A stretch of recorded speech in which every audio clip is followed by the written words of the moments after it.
qu'on doit se confier à Allah, c'est-à-dire la première raison, Allah est vivant, il ne meurt pas. Donc la confiance en lui reste permanente et éternelle.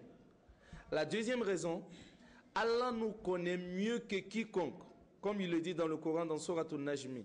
Il dit, Allah vous connaît mieux que quiconque. Depuis que votre père Adam était poussière, et depuis que vous étiez dans le ventre de votre mère, alors ne vous purifiez pas. Seul Allah, c'est le Saint parmi vous.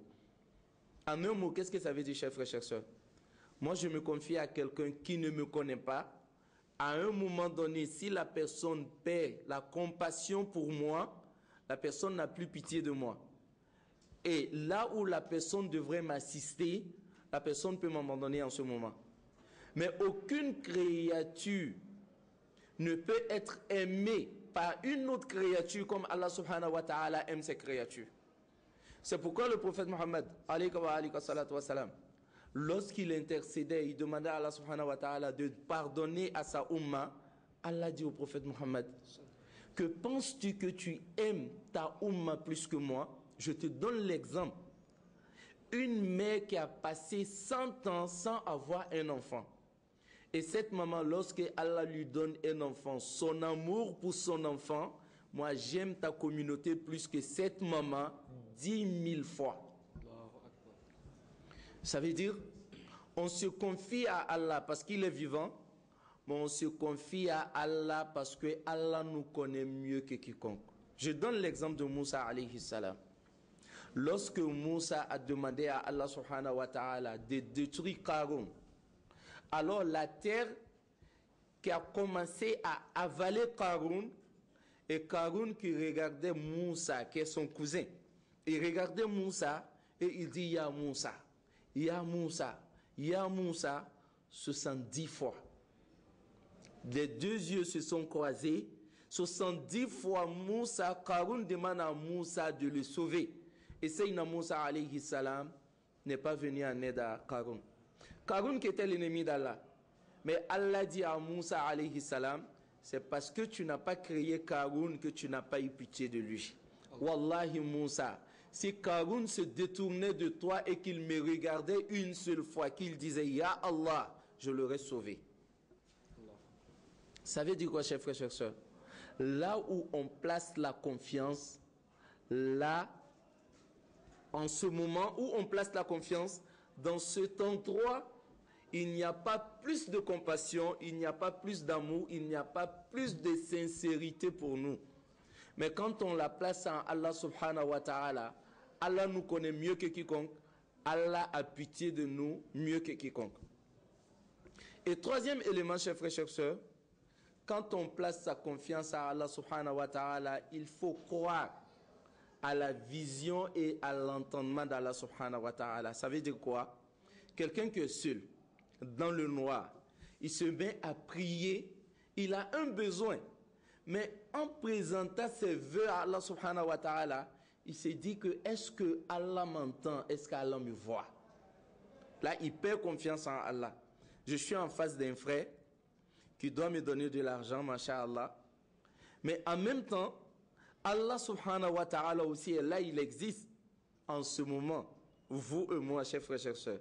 J'ai plus confiance en celui que je vois, qui doit me remettre quelque chose tout à l'heure et il est en train de le faire, ou bien j'ai confiance en Allah.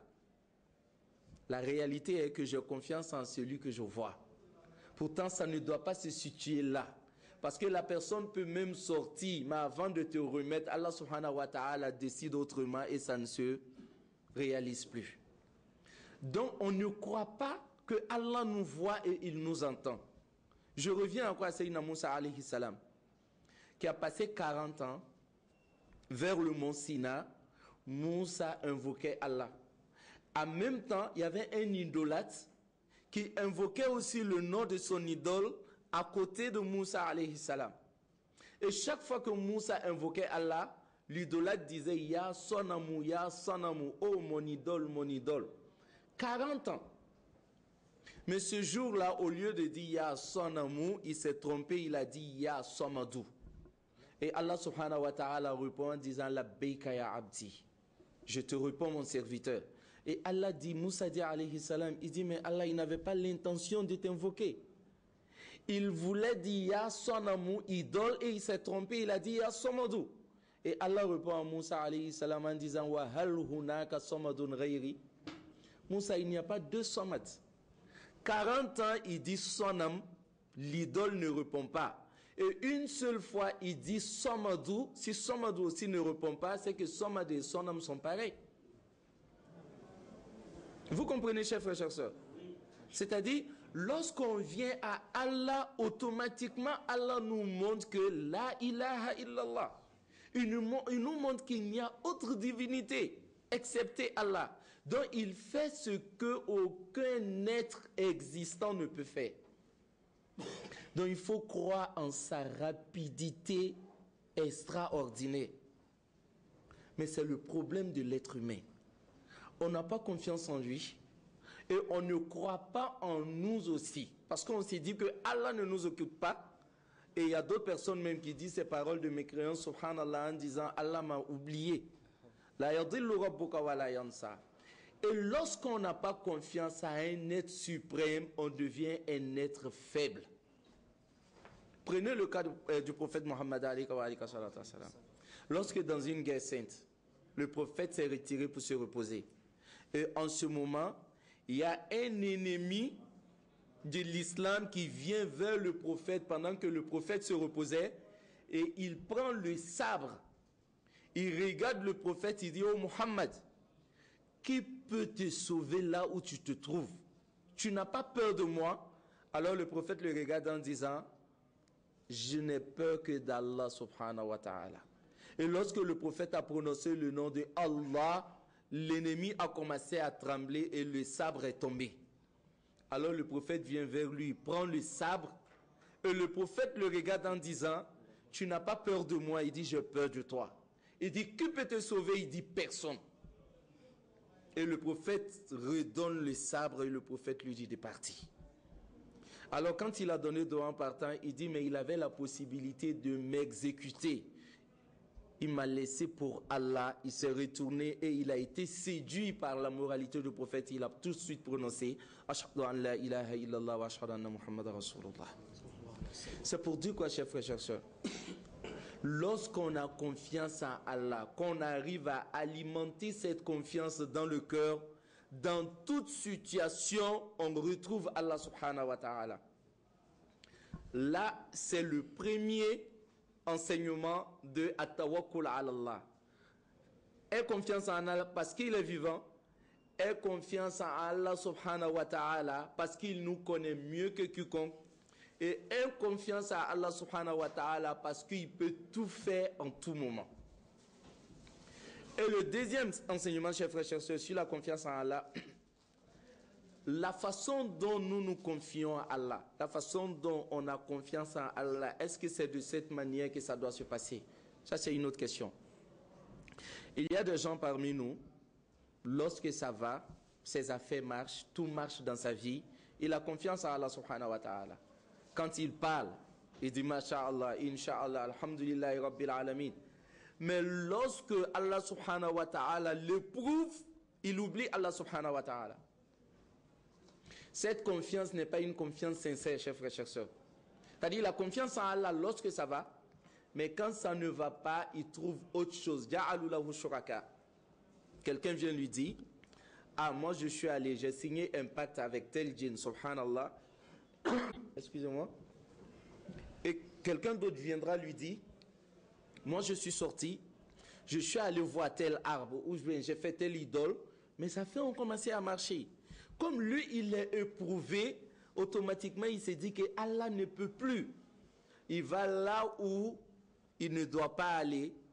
Et de l'épreuve, il va directement à la mécréance, qu'Allah nous en garde. Donc, on doit avoir confiance en Allah. Firraka wa fishidda. Lorsque ça va, on a confiance en lui. Mais lorsque ça ne va pas, on doit toujours garder confiance en Allah subhanahu wa ta'ala. Souvent, on peut même penser que ça ne va pas. Pourtant, ça ne va pas dont on pense est la grâce immense d'Allah subhanahu wa ta'ala. C'est comme un mécréant qui a vu Ali, il dit à Sayyidina Ali, Je ne crois pas en ce qu'Allah subhanahu wa ta'ala a dit. Parce que le prophète dit Ad-dunya sijnul mu'min wa jannatul kafir. Que le monde d'ici-bas est le paradis de Ad-dunya sijnul mu'min. Le monde d'ici-bas est la prison du croyant. Et c'est le paradis du mécréant. Moi, je ne crois pas. Imam Ali dit pourquoi? Il dit, mais Ali, moi je suis pauvre. Je suis dans mon paradis, mais je suis pauvre. Ali, toi tu es dans ta prison et tu es pauvre. Mais Ali, nous sommes pareils.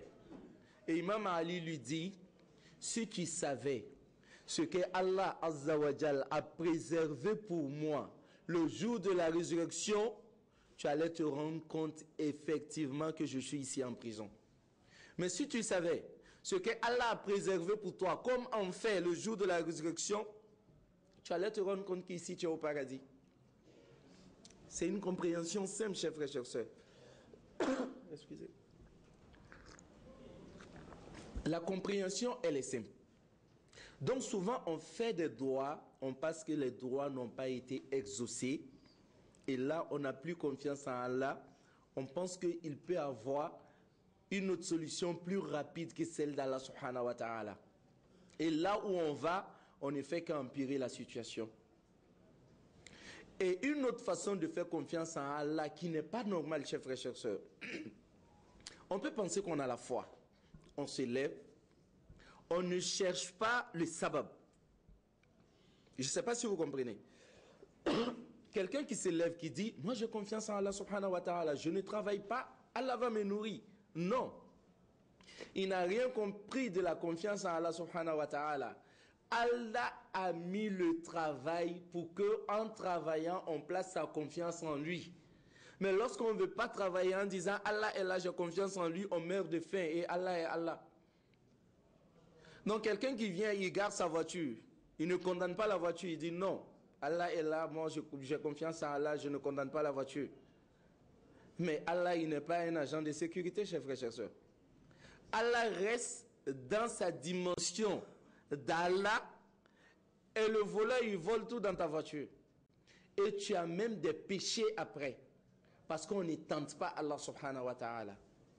Comme quelqu'un qui est venu avec son chameau, il l'a laissé et le prophète lui dit, mais tu ne l'attaches pas? Il dit non, atawakkal ala Allah. Moi je me confie à Allah. Le prophète lui dit, attache et tu te confies à Allah. Quand on est malade, on se soigne, mais en ayant la certitude que le médicament ne guérit pas. Mais le médicament est la voie d'Allah à la guérison. On ne place pas sa confiance en ce médicament, mais on l'utilise en plaçant sa confiance à Allah. On se nourrit, mais on ne place pas sa confiance à la nourriture. Souvent, on peut finir un plat, ça ne nous rassasie pas. Mais souvent, un demi-plat nous rassasie. Lorsque Allah donne l'ordre à la nourriture de remplir le ventre, on est rassasié. Mais lorsque la nourriture n'a pas encore l'autorisation d'Allah, on peut finir 20 plats et ça ne suffit pas. Donc, on prend toujours la voie des sabab en se confiant à Allah subhanahu wa ta'ala. Et c'est pourquoi le prophète Mohammed malheureusement, on n'a pas assez de temps. Je pense que s'il est l'heure de Maghrib,